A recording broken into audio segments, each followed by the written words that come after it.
permettre aux citoyens de décider eux-mêmes de la dose de tirage au sort. C'est-à-dire que quand tu vas voter, tu peux voter pour A, B, qui sont des candidats aidés par les plus riches, évidemment, aidables, donc aidés. C'est ça l'idée. Le vice du suffrage universel, entre guillemets, c'est qu'on puisse aider les candidats.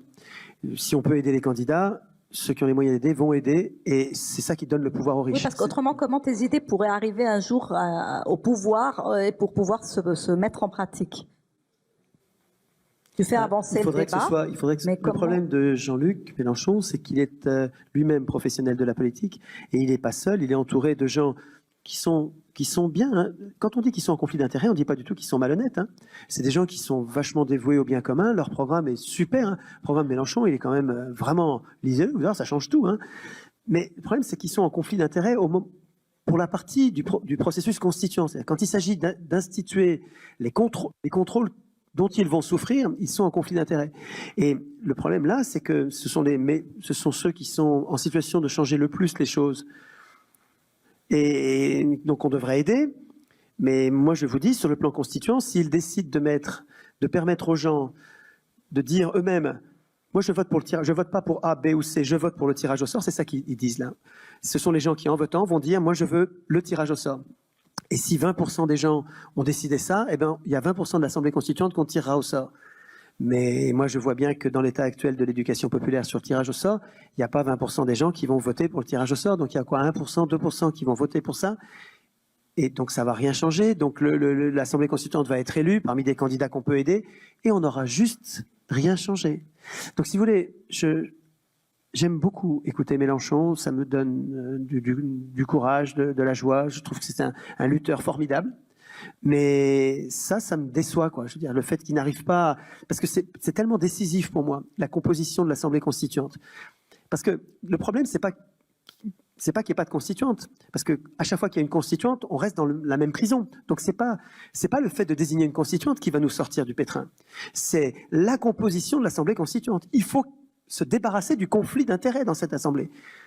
Alors, s'ils veulent pas du tirage au sort, mais qu'ils mettent autre chose, mais s'ils mettent l'élection, on va avoir encore les conflits d'intérêts. C'est-à-dire vous allez avoir des professionnels de la politique. Alors il dit, ça c'est vrai quand même, il faut quand même reconnaître, il dit ça ne sera pas des élus qui pourront être candidats à l'élection à l'Assemblée constituante. Mais ça pourra être des anciens élus, ou des amis d'élus, ou des enfants d'élus. Eh ouais, mais donc si c'est des candidats, c'est mort.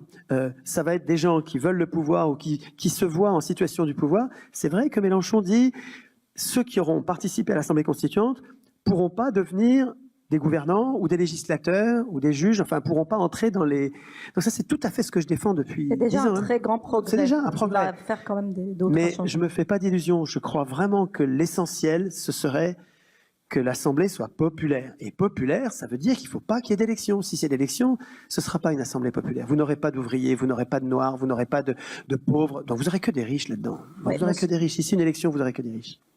Question suivante. Donc, est-ce que ça sert de voter? Excuse-moi. Ouais. Mais est-ce que ça sert de voter? Moi, je vais sûrement voter, mais sans illusion, quoi. Ne croyez pas que ça va changer quelque chose. Je pense malheureusement que ceux qui seront élus sont ceux qui passeront à la télé. Et regardez, vous voyez bien qu'à la télé, c'est Macron et Le Pen qui passent, donc vous allez avoir le choix entre pas de changement et pas de changement. Bonsoir, je m'appelle Bernard Dugas.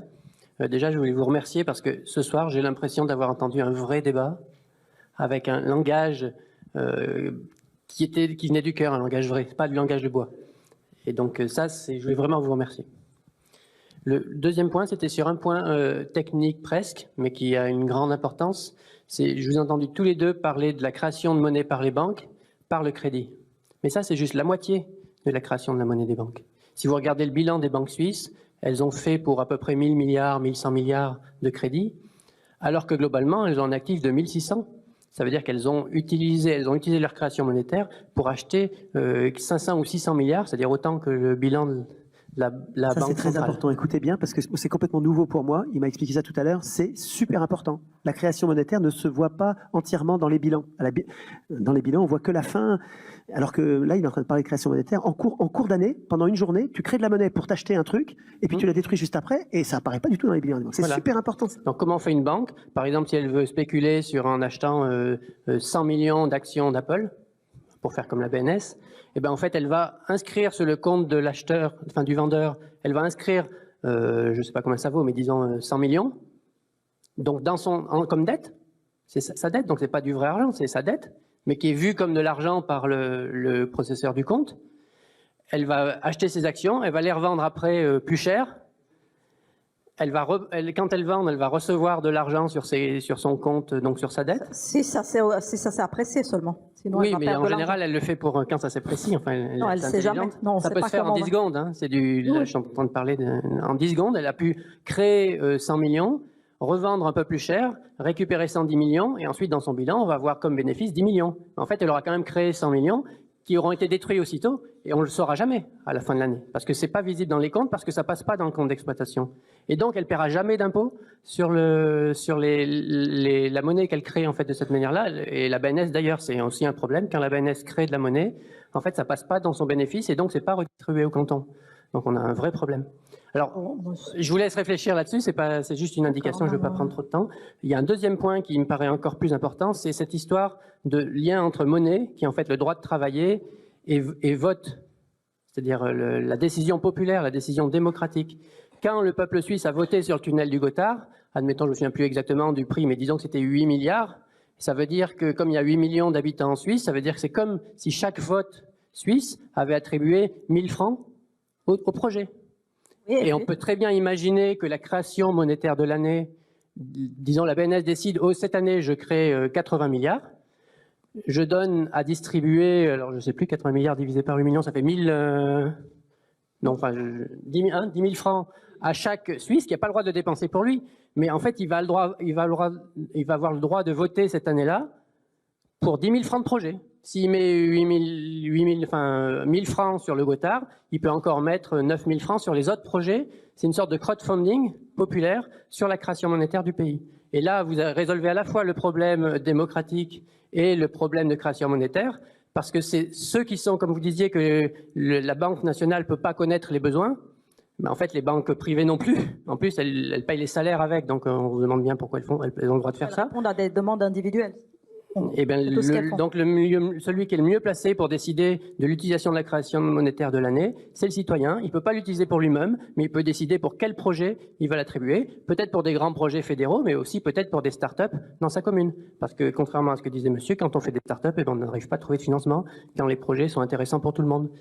Les projets qui sont financés, les projets start-up qui sont financés, c'est ceux qui sont intéressants pour l'investisseur, pas ceux qui sont intéressants pour le peuple. Merci beaucoup. C'est très bien, puis c'est un peu de l'impôt inversé, quoi. C'est l'impôt à l'envers. Non, mais en réalité, les caisses de pension suisses, elles ne veulent pas investir dans les startups parce qu'elles estiment qu'elles mettent l'argent des retraites en danger en allant sur les startups. Donc, c'est pas toujours évident d'allouer vraiment des fonds aux startups, malheureusement, surtout en tout cas avec les fonds des retraites. Pour l'instant, on progresse pas là-dessus.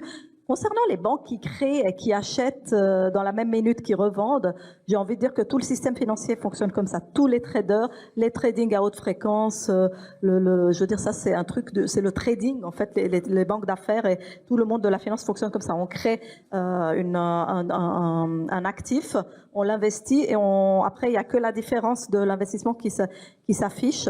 Après, est-ce que les autorités ne savent pas que les banques elles-mêmes, les banques commerciales recourent à ça? Il y a une législation sur le trading pour compte propre. Il est assez réprimé actuellement. On n'a pas le droit de créer ce qu'on appelle un compte nostro, ça veut dire un compte pour soi-même, pour la banque, pour spéculer dessus. Il y a des réglementations qui concernent ça. Alors, si les banques elles font ça puis que personne s'en rend compte, ça serait un peu bizarre. Non, je pense que c'est quand même connu et c'est évident. Mais en fait, la banque, si elle créait tout d'un coup 1000 milliards et puis qu'elle achetait puis qu'elle revendait, ça se saurait parce que tous les marchés s'effondreraient à l'instant, quoi. Si elle avait cet impact-là, donc elle est limitée dans sa capacité de créer de la monnaie fictive pour trader et récupérer l'argent. Je pense pas que ça se passe comme ça dans un environnement complètement sauvage et dérégulé. C'est simplement le trading.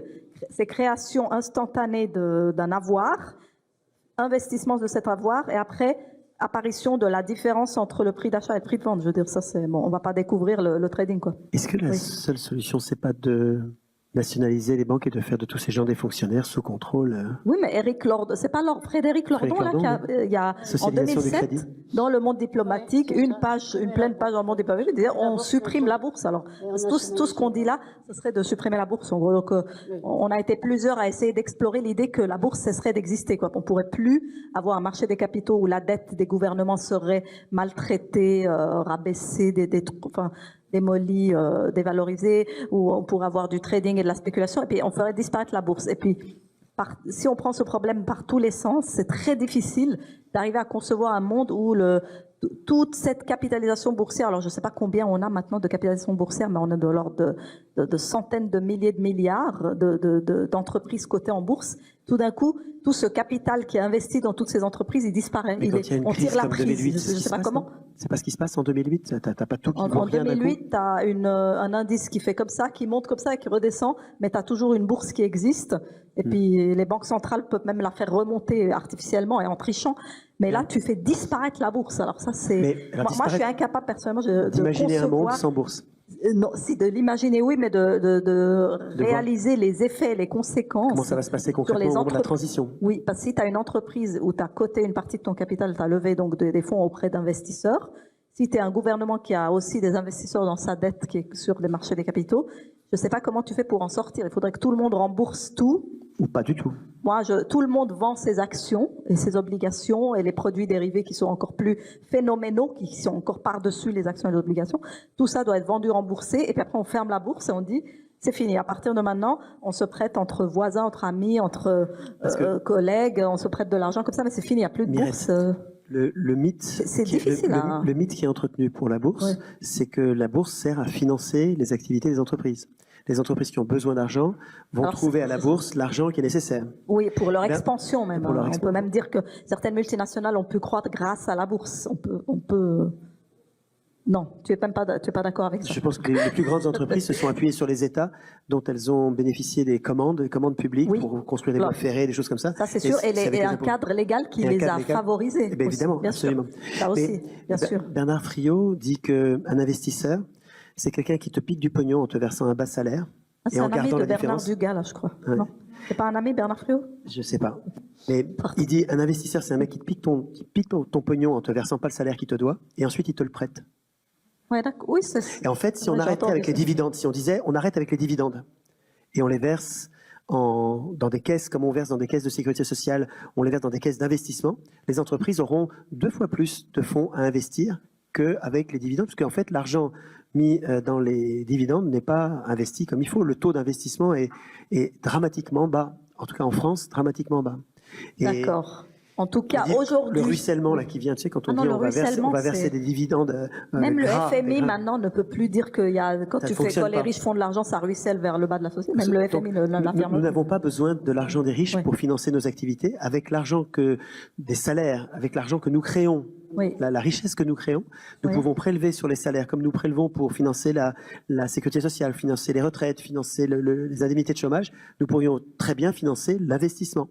Et nous passer des investisseurs qui sont des parasites. Et on va nous dire, mais ils vont s'en aller. Mais qui s'en aillent, c'est très bien, on n'a pas besoin d'eux. C'est notre salaire qui serait en partie investi dans les projets. Ouais, absolument, dans des caisses de mutualisation, avec des caisses qui détermineraient qu'est-ce qui est rentable, pas rentable. Et on socialiserait l'investissement comme nous avons socialisé la retraite, comme nous avons socialisé l'indemnisation du chômage, de la maladie. Et nous socialiserions l'investissement en nous débarrassant. Il faudrait trouver en fait des moyens de faire un livre comme ça avec tous les modèles alternatifs de financement des entreprises. Ces entreprises quand même, c'est logique qu'elles aient quand même besoin d'avoir des fonds de roulement. Mais tous les moyens alternatifs à la bourse, ce serait extrêmement créatif de réfléchir à toutes les solutions. Se débarrasser du coût du capital, parce que dans les journaux de la banque, on ne parle que des coûts du travail. Et on ne parle pas du coût du capital, c'est-à-dire des actionnaires qui sont des parasites, ils sont des frelons oisifs, comme on les appelait pendant la Révolution française. C'est des gens qui font rien et qui font tout ce qu'ils peuvent pour avoir des bas salaires, pour que nous ayons des bas salaires, pour que eux aient des gros dividendes. Mais c'est complètement parasitaire. C'est absolument parasitaire, un actionnaire, non? À partir du moment où tu as eu des ultra riches qui sont 1%, puis ils possèdent 90% de la fortune mondiale et des proportions aussi énormes et ridicules, ça devient le capital qu'ils ont, il leur procure un rendement tel et des dividendes tels que ça devient exponentiel, quoi. Ça devient parabolique. Et c'est sans donc, rapport ça avec n'est le plus bien tenable. commun. Voilà. C'est même contradictoire, C'est ça. violemment contradictoire avec l'intérêt général. Voilà, ça commence à ne plus du tout favoriser les classes moyennes, ni à amener quoi. Du coup, les classes moyennes elles-mêmes, elles se retournent contre les plus riches. Les 10% les plus riches se retournent contre les 1% les plus riches, et les 1% les plus riches se retournent contre les 0,1% les plus riches, parce que les écarts deviennent tellement paraboliques que même les 1%, ils sont frustrés maintenant par rapport aux 0,1%. Donc c'est pas tenable. C'est pas tenable. D'autres questions, monsieur, devant? Ah, madame. Ah, Magali, bien sûr. Non, excusez-moi, moi je Elle est- voudrais elle est juste fantastique, revenir sur les élections françaises, Oui. parce que donc j'étais la candidate de Mélenchon pour les Français de Suisse la précédente législature, Oui. et à ma connaissance, actuellement, il n'y a que Marine Le Pen qui préconise formellement une sortie immédiate de l'euro. C'est-à-dire que Il y a Mélenchon... Asselineau aussi. Pardon? Il y a Asselineau Oui, aussi. hein, d'accord. qui- Asselineau, et Je Asselineau, veux dire, parmi les candidats qui comptent, qui ont peuvent je voulais gagner. quand même bien 2% de- préciser. Je voulais bien préciser que Jean-Luc Mélenchon Oui, mais ce voulait sera quand un même peu faire une ultime tentative pour essayer d'obtenir que la Banque Centrale Européenne ait le droit de prêter directement aux États plutôt qu'aux banques. Il a dit, bon, c'est clair que si vraiment on n'arrive pas à faire un front du Sud, on n'arrive pas à faire plier Mme Merkel, à ce moment-là, on envisagera éventuellement une sortie de l'euro. Mais je voulais le dire parce que, bon, encore une fois, je pense qu'il n'a pas... Il a pas Mais Magali, ça vous fait pas pas beaucoup pencher d'espoir pour, d'être élu, et il le sait, mais simplement pour mettre les choses au point, disons, malheureusement, pour une sortie immédiate de l'euro, Oui, il y a parce quand que même, parmi les candidats ça vous fait pas pencher potentiels- pour Marine Le Pen quand même. Non, mais Mais en justement, je voudrais dire que malheureusement, parmi les candidats potentiels qui Oui, ont quand même, c'est qui ont celle quand qui même s'est une vraiment chance sérieuse d'être au deuxième tour, eh bien, il y a qu'elle qui préconise une qui sortie est porteuse de ce immédiate. projet. C'est tout. Étienne, oui, c'est vrai. Ce qui me fait assez mal avec le programme de Jean-Luc Mélenchon sur ce point, c'est que ça ressemble beaucoup au programme de Tsipras, quoi. C'est-à-dire que vraiment, prétendre qu'on peut améliorer les choses en restant dans l'Union européenne, c'est juste une arnaque, quoi. Il faut sortir de l'Union européenne. Et ils sont pas assez fermes et francs là-dessus, les gens de Mélenchon, je trouve. Il faut sortir de l'Union européenne. Et nous dire qu'on va négocier, ça ressemble. J'ai peur d'être Tsiprasisé, quoi. Et Le Pen, j'ai l'impression qu'elle dit qu'elle veut sortir de l'Union européenne, mais si j'ai bien compris, elle l'écrit pas dans le programme. C'est pas écrit dans le programme qu'elle veut sortir de l'Union européenne. Elle le dit, mais elle l'écrit pas. C'est ce que dit Asselineau, en tout cas. À mon avis, le seul qui veut sortir vraiment, qui en a fait un axe central, et je crois qu'il a raison, de l'Union européenne, c'est Asselineau. Et pour cette raison, C'est ce que je voulais dire. pour cette raison, il est complètement divisé par les médias, et donc il passe à zéro. Il ne passe pas dans les médias. Mais c'est les médias, je rappelle que c'est les banquiers, hein, c'est les milliardaires. Donc eux, les banquiers ont construit l'Union européenne comme outil anticommuniste, un outil antisocialiste, antidémocratique. Donc c'est normal que les médias qu'ils ont achetés censurent au dernier degré le seul bonhomme qui veut sortir de l'Union européenne. Si nous étions cohérents, je pense que nous voterions tous, y compris Mélenchon.